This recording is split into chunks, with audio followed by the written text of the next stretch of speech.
med sjekk, spør alle hva jeg gjør da. Jeg hitter kløven som om hver dag var en lørdag. Så mange damer her og drikker stopp på meg, så jeg lener meg til.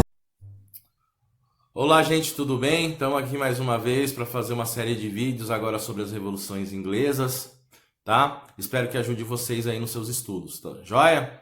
Bom, a gente pode dizer que no século XVI a Inglaterra estava passando por grandes transformações sociais, políticas e econômicas, né? Na questão econômica a gente vê aí o início do processo de fabril, né, da produção de tecidos, o que vai potencializar muito a economia da Inglaterra. Consequentemente, no âmbito social vão surgir duas classes, dois novos grupos sociais que vão começar a se fortalecer muito, que é de uma pequena burguesia das cidades e na área rural de pequenos proprietários de terra, certo?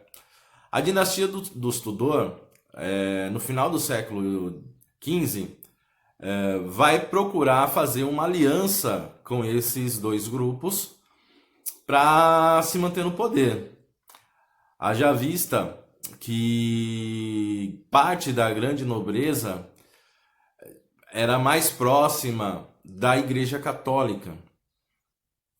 Bom, no século XVI, o rei Henrique VIII, ele vai tornar mais explícita esse conflito político aí entre grande nobreza, burguesia, né?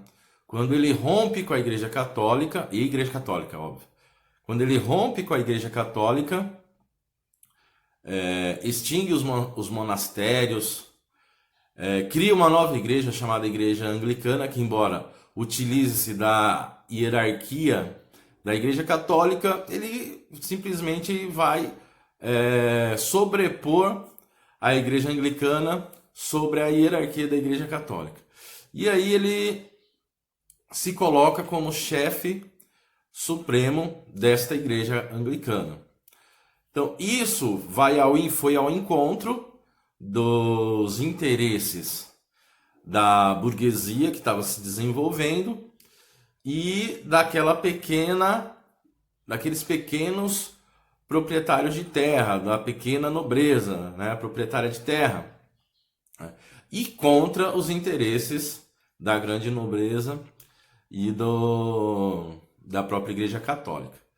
A burguesia e essa pequena nobreza serão os maiores beneficiados, porque eles vão simplesmente, quando o Henrique VIII rompe com a Igreja Católica, ele confisca, né, todas as terras da Igreja Católica e vai vender essas terras, né, para esse grupo que estava sendo beneficiado, a burguesia que estava surgindo, e esses pequenos proprietários a preços muito baixos, né? Então para eles foi maravilhoso a ascensão do anglicanismo, né, e o declínio da Igreja Católica na Inglaterra.